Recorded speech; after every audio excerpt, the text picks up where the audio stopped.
Today we're joined by Brandon Mitchell, senior on the men's ice hockey team, another one of our student athletes who is very heavily involved on campus. I like to always let the student athletes sort of talk about what they're involved with, but would you mind running down the list of what you do? Sure, absolutely. I'm a senior on the men's ice hockey team. On campus, I have a number of different leadership positions, but first and foremost, I'm a business and accounting student with an economics minor and sort of take my academics pretty seriously and had the opportunity to be involved in some great things like working with the professor on a case study this year, and also being recently selected for the CFA Research Challenge to represent St. Mike's with one of my teammates and roommates, Thomas Flack, and other student athlete, Nicole Anderson, too. So we're really excited about that opportunity. But as far as leadership stuff, I'm a tri-chair this year of our chapter of Hope Happens Here. This is my second year as chair, and my sophomore year, I served as the financial coordinator. And with Hope Happens Here, I also serve as an intern for their nonprofit organization that started this summer, working pretty closely with Justin and Danny, who co-founded Hope Happens Here back in their senior year at St. Michael's. I'm the secretary of athletics for the Student Government Association, so I serve on the executive board and previously served as the secretary of communications before that. Some other things, I'm a representative of SAC. I'm a tour guide. I am a business analytics teacher's assistant and tutor this year.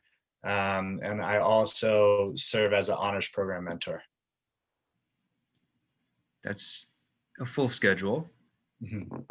Actually, I didn't know about you said the CFA challenge. What is that exactly? Sure. So CFA is a chartered financial analyst, and each year there's a global competition. St. Michael's competes for the most part every year, and recently there was an opening to join the team, and I was able to, jump on and do so. And we're analyzing a company out of Pennsylvania, I believe, and we compete against Champlain and UVM basically to write a report, analyze whether to buy, sell, or hold the company's stock. And we present to a panel of judges as well as provide a report. And if we, win that, I think usually in teams past they went out to New York City, but we're obviously not able to do that during this pandemic. But more than anything, I'm more than excited to have the opportunity to do so, and I think it's going to be awesome.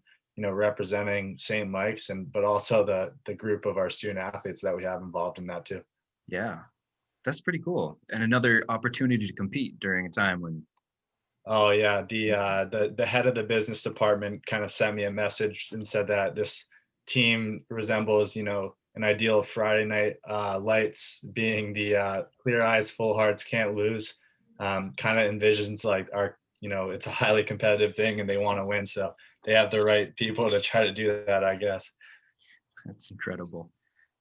So we had spoken recently about the SGA. You spoke so Sure. passionately about your involvement and why it's important to you, and what you've done the last 4 years, sort of incrementally moving into different positions of leadership. Uh, would you? And again, that's not something, unfortunately, that we've shared with the world yet. But I'd really love to see if you could sort of rehash that and let folks know sort of how you started out and why, because you mentioned a couple of teammates influencing you, Sure. and how that's gone over your time here. Sure. So I guess for me, it really like wanting to be a leader and, you know, uh, trying to get involved as much as I can. That ideal and value came from just the leadership opportunities I had coming from a boarding school. I went to the Pomfret School in Connecticut, but previously to that, I was at an all male Catholic school in Rhode Island where you were kind of chosen to have to step up and lead in certain situations, and they kind of instilled the right values of positive change and commitment to the community. So I think coming to St. Mike's, I already knew that I chose this place because there was an opportunity not only to excel academically and obviously on the ice, but also a chance to be a big part of using my platform as who I am as a human to instill positive change in the community that I'm a part of here at St. Mike's. So when I arrived here, I already, had a leadership experience my senior year of high school, serving, as a tour guide and like the head of the admissions process there, and also as basically an RA. So when I got here, I knew I wanted to get involved. I didn't know necessarily what the opportunities were. I think it was Will Santangeli and Jake Myers who, the first couple of weeks said, "Hey, like, do you want to get involved in student government?" And there was an open position for a class senator. And I was just like, sure, put my name in and see what happens. And, I get the email that I have a write-off competition to see if I get it. And, I won somehow. So, now I'm attending meetings and learning more about St. Mike's and all the clubs that we have here in the first year. That inspired me to continue to want to get involved. And the beginning of my sophomore year, I applied for the Secretary of Communications on the Student Government Executive Board, hoping to step up into a bigger role. And fortunately enough, I was able to get that position there. I worked, primarily taking minutes at the meetings and spreading awareness of the events on our campus, running the social media pages, trying to enhance and upgrade the website that we had. Primarily just serving as, the me be all ends all of the communication side. I think I, enhance a lot of my writing and just digital skills in that role. And there was an opening after that to apply to be the Secretary of Athletics, and that fits right up my realm, knowing that I was going to be a co-chair of Hope Happens Here, and that I was already heavily involved and wanting to be more involved in SAC. So I had an opportunity to accept that role, and one that was an important time to kind of change the purpose of what it meant, especially as we had new groups emerging like TBC. I felt there was a good opportunity for that role to be more of one that connects our student athletes to the rest of our students and the administration and faculty on campus. I think bridging the gap between those two groups is important for our community's success and positive change collectively. So I stepped into that role and I haven't really looked back, and I was fortunate enough to get it again this year, and continuing to work with my peers who, some are student athletes, some aren't. The rest of the Senate and the executive board, we work collectively together, and they listen, and we all have our voices, right? And I had the opportunity to use my voice on behalf of the student athletes in those meetings and those conversations, because I think the most important thing that people need to know is all of the things that our student athletes really do aside from just competing. And there are a lot of good things that we do, as you probably have mentioned and heard a lot of other people talk about. And a lot of that wasn't, knowledgeable or communicated well to others beforehand. And, that's an opportunity for that gap to be kind of merged, and for others to know, what we do and how we can support them and how they can support us. And I think that will be the driving force now and for the future here. I think what you mentioned about student athletes being leaders, uh, I think is so important because people can see, oh, hey, they're leaders on the ice. You have the A, you have the C on your jersey, you're a captain. But I don't think it's as easy to walk around campus and see someone and know, oh, they're also a leader because here's what they do, until we get to hear a story like yours that here's your list of everything you're involved with. Um, One of the things that I know that you've clearly been heavily involved with is sort of working on the collaborative effort between SAC, Hope Happens Here, and TBC on More Week. Can you talk a little about that and when it is, and sort of how that came together and what you're doing? Yeah, absolutely. So, and also, I leverage my position as student government, knowing that, the main purpose of this week is, we're in a time where we need our athletes to step up more than ever. We, have this platform to offer where a lot of people, look up to us, and the spotlight's shown, whether it be a positive or negative way.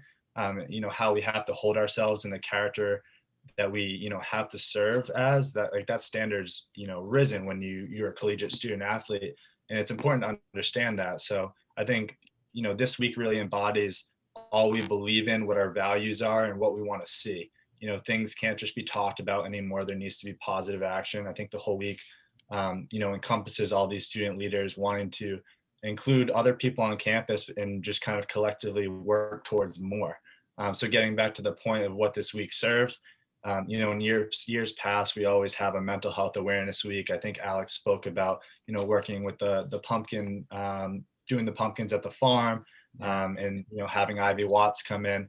You know, Similarly, we wanted to come into this year and say, hey, let's have another awareness week. But talking with our SAC advisor Shannon and all the leadership, it was pretty clear that all the student groups, they wanted to do something this semester. And it's a weird semester, seeing how we're not able to do things in person, and we're not able to have the events that we wish we could have. So why not collaborate and make it one fulfilling week that serves a multi-purpose? And that's kind of where the idea arose. How more was kind of thought of. It's kind of funny because in one of our initial meetings, a student athlete on our executive board mentioned, like, what about the idea of like being more than an athlete? And this sort of triggered a thought process that I had before, because a friend and I previously had this like business idea where we'd produce like low overhead shirts with a heart that said more in it, and it kind of be sell and then donate the profit to an organization.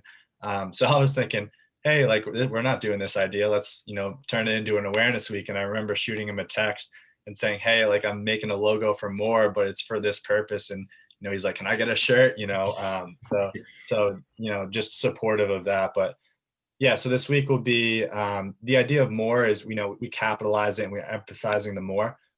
So the idea that we're more than athletes, we're more than just, members of the community. We want everyone to be positive leaders and have a voice. We want to see more change in our SMC community, in the world at large. We want to see more students register to vote. We want to see more DEI inclusion in our community, and more, acceptance, equality, unity, and representation. We want to see more mental health awareness, more sexual assault awareness, and we just want to see more action, proactiveness and education in our community. So, with the four groups working together and this non-student athletes who are involved in this week, we assembled a list of themes that we wanted to focus on. So, them being empowering yourself, educating yourself, loving yourself, building awareness, checking yourself, and taking action together. And we think this can be a really tangible, concrete week that provides, a sort of positivity towards what's next and what we can do together to see the change that we want to see. So we're really excited, and we've been working really hard. But again, this week won't be possible unless we're all in it together. That's the week of the 26th coming up. Yeah, October 26th to October 31st. And can you talk about some of the events that I know that again, it's having seen one of the preliminary drafts of your schedule. I mean, there are a lot of great things you're working on, and there's still some things that haven't been finalized yet. But among the things you do know are happening, can you talk about some of those? Absolutely, yeah. So Ivy Watts, who spoke last year, is coming back. The NE10 is sponsoring her to speak via Zoom. So we'll have that. We're doing a voter registration awareness table.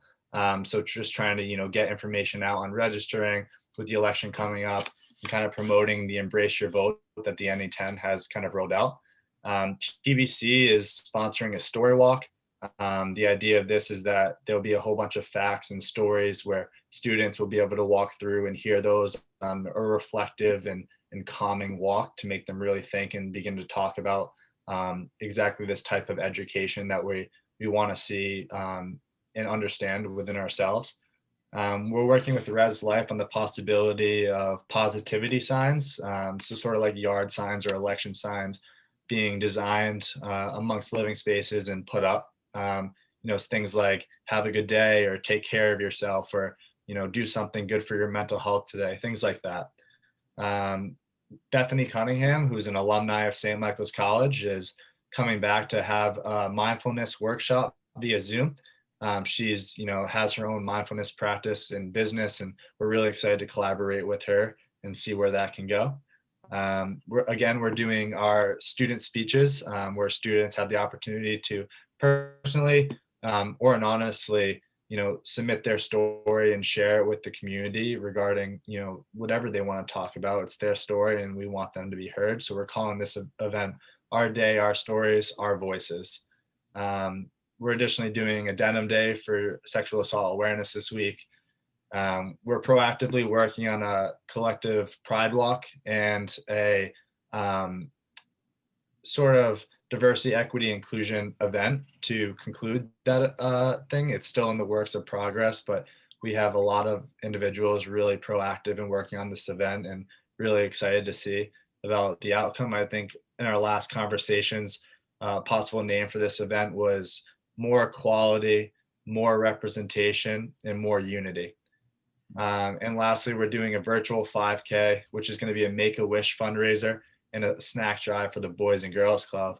And throughout the week, we have these awesome podcasts that are going to be released. And three of the people who are doing them are Dave Landers, Nicole Adak, and also Bethany Cunningham. So we're really excited. We're going to have stickers and bracelets that will be being sold that week. And of course, all the student athletes are getting t-shirts that we're going to be wearing in the spring when we're competing and killing it again. That has the More logo on the front with all of our different organization logos on the back. I don't know how you're finding time to put this together and go to class and sleep and do homework. Um, and I probably should have prefaced with, I think folks know what Hope Happens Here is mental health awareness. TBC, a relatively new group, but they work around social or sexual assault awareness and prevention.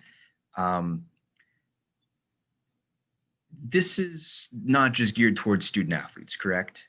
This is more something you're trying to get the campus involved with. This is our community at large, right? Like we said, change can start with the student athlete group. Sure, we can use our platform to do all we want, but the idea this week is we're opening it up to everyone. We want this to be all inclusive. We want this to be, all members of our community heavily involved and participating. We really want to see, our whole community jump on with all of these initiatives and really reflect themselves, educate themselves, and help to take action and do something tangible. That's the start. And if we can come together, especially during a time like this, to serve those purposes and be able to accomplish those things, that'll be a pretty good feeling. It's I have to wonder, how as a first year, did you expect that you would be this involved? When you were looking at colleges, did you think, I really want to go to a place that I can do all of these things and play a sport and, be a very important member of the team in that sport?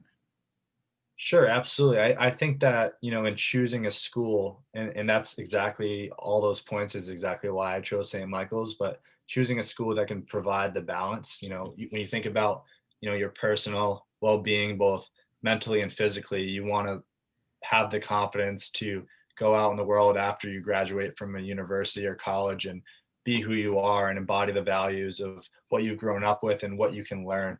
And I think it's really important to find a place that you connect with and has a positive community that encourages you. What I didn't know is how accepting and encouraging St. Michael's is going to be. When I arrived here, I knew I was going to be involved in some facets. Like I mentioned in high school, I was getting to the point where I saw the need to want to increase my leadership skills and increase my voice and want to be involved. I take joy in having a busy schedule. It's what drives me each day. Without that busy schedule, it feels like I lose that purpose, and you always kind of want to find that purpose and what you connect with. And for me, it's kind of working with others, supporting others, and, doing it for yourself too. That it takes a lot of pride when you're able to accomplish things for others outside of just yourself. So, yes, I knew I was going to be involved, not to this extent. I think opportunities come your way though when you're willing to put yourself out there and get involved. I feel like that's exactly what I've kind of embraced. And it's tough to say no once you start going because things pop up like Hope Happens Here was just starting at St. Michael's, and now we're at chapters all over New England. And I was helping and still after this I'm going to be running the operations for our high school chapters. Who would have imagined high school chapters were going to have Hope Happens Here in Vermont, now having 15 of those. So it's just a really exciting time and seeing how like just as you go through things, you find, you and you find what what your interests align in, and you figure out areas that you can help, and you just kind of use your strengths and your collaboration, and just from being a student athlete, how to time manage, how to work well with others, and how to deal with adversity. So I guess pulling all three of those together, it's not hard to per se put yourself out there. It's more of just that mindset and choice to do it. And for me, when I came in here, it was being around the right people and having an open mind to be willing to jump into these sort of things. Hmm.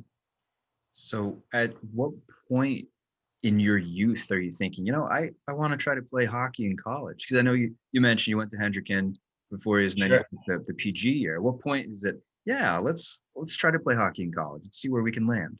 Sure. Yeah. So I went to Bishop Hendricken for 3 years, and it was getting a time in my life where a lot of my peers were moving on to boarding schools and prep schools, and junior hockey.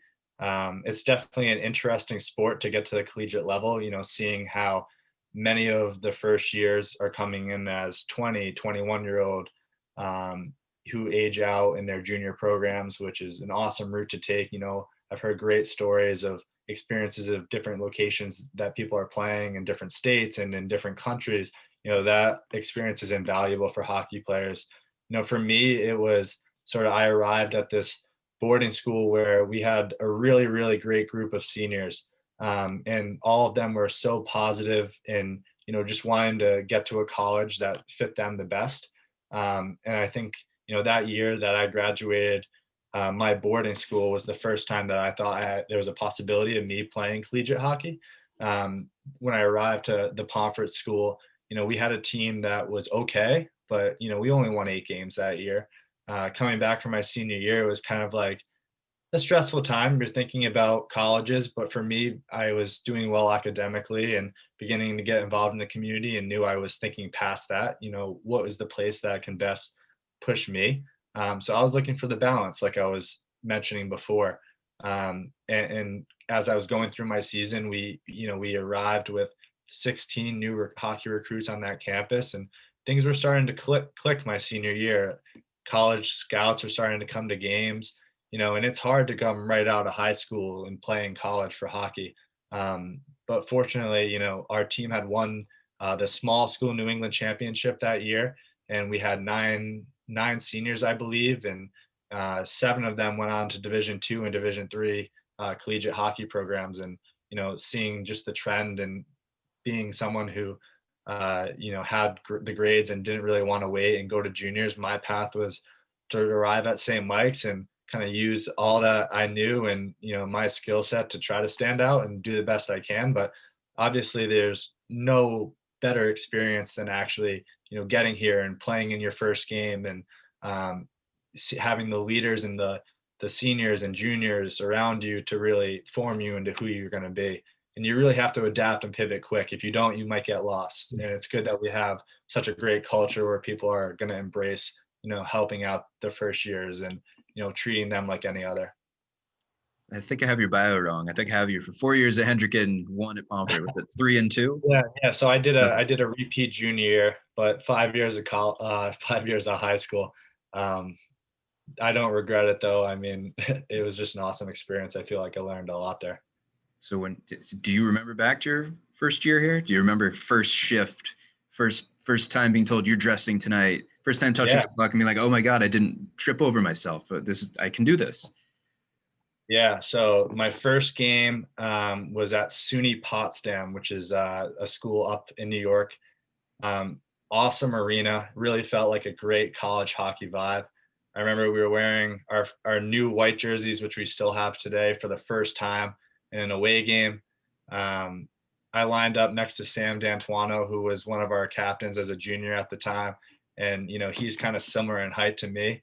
Mhm. But I remember Potsdam coming out and looked like they were just huge. Like there was not one guy on that ice that was under 21 years old, and I was a 19-year-old who didn't have junior experience. And I kind of looked at him and I was like, is this for real? These guys are skiing out with no lights right now with the spotlight on, and the place was packed.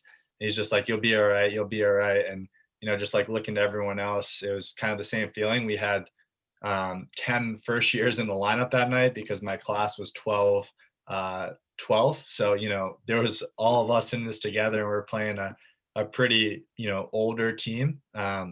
But I remember, lining up for the first shift and being, all right, this ain't that bad. I have more time than I thought. And, I scored in that first period from a pass from Nick Hermery, and it was just awesome to get that out of my belt, like scoring that first goal of the season in my first game. It was like, okay, we got this, and just seeing the success that we were able to have and coming together, and still to this day, it doesn't end there. We're still trying to get better each day. And you honored Herm by switching to 17 clearly after he graduated. Um, Yeah, yeah, no, 17 was a number that was the first number I've ever worn in hockey. So, my dad was a basketball coach for a high school in Rhode Island for 22 years. My grandfather actually played professional hockey for the Toronto Maple Leafs club team, farm team, sorry. So, he wore 17, and when I arrived for my first like mite game, which is the lowest level you could play for travel hockey, 10 was my number. I was a basketball player. I went to my dad's practice every day. And when I arrived, I was like, all right, where's 10? And someone already had it. And 17 was open. And my dad said, why not 17? Your grandfather wore that number. So I grabbed it, I wore it. And I never had the chance to wear it throughout high school or in college. And, just being able to switch over to that number and seeing, my dad smile and having the opportunity to wear a number that I started with to end my career is definitely meaningful. I didn't know that about your grandfather. That's really cool. Yeah. I'm imagining also you and Sam, who we were both like 6'2", 6'3", on skates like 6'4", 6'5", looking at other men and saying, I don't feel large right now. I don't feel tall. So that's, Yeah. yeah. So what is next for you then? Like, I don't want to, I hate doing this to seniors. I hate making them feel like, hey, it's October of your senior year. What are you doing next year? Sure. But I am curious, what would you like to get into? What have you considered trying to pursue as a profession? Definitely. I think that's a great question and definitely relevant. I had 2 interviews in the last 2 weeks and feel like I should have a decision here in the next couple of weeks or so. So I'm feeling pretty confident about where I'm at. I'm right now currently been taking extra classes and I'm pursuing potential CPA in public accounting. So I've been doing some interviews with different firms within that realm. And then also just continuing to look into maybe continued education. But for next year, I'm pretty confident and hopeful that I'll have a decision pretty soon about where I'll be come next fall. And it's going to be a lot of work, but I'm hoping to take everything I've learned at St. Mike's to really apply it. And obviously, in some facet, I want to stay involved in hockey. I know there's going to be some great opportunities to continue to coach and give back. This sport has a lot to offer, and I've realized that each and every day from every coach that, I've played for and every person that's been a mentor to me, you feel the same responsibility and obligation to want to give back to others. And I feel like I'm going to do just that. There's a lot of great people and friends and peers who will be in similar situations that all, again, would say the same exact thing. So I know that, I'll be involved in hockey in some aspect. I'll stay communicating and close with my St. Mike's friends, but I'm really excited about starting a professional career, and I think that being a student athlete and everything this place has to offer, if you really dig deep and take advantage of it and find those things, things become not easy, but you get to build some confidence in yourself. That's good advice. And there must be a weight lifted too to be pursuing things for next year already. I know that not everybody gets to that point until, the spring, summer. Yeah. And I think it's important to mention that people are at different points in their lives and, people value different things and want to have different values and they have different beliefs and different balances. And I think all of that is perfect. You should be you and you should pursue what you want to do. Like maybe some people want to go continue to play their sport professionally. Maybe some people want to continue to go to school. Maybe some people want to take a year off, whatever you do, that's you. Everyone has different career paths and that's just mine. And maybe that changes, maybe it doesn't, but what I've learned here is it's really like the simple things. You can't lose that balance, because it provides so much learning and growth when you're able to have both sides of your work life or your academic life. But there's so much more out there that you want to experience, and it goes beyond this campus. Yeah, that's wonderful. I love some of the stories that you've told and some of the memories that you have of being here.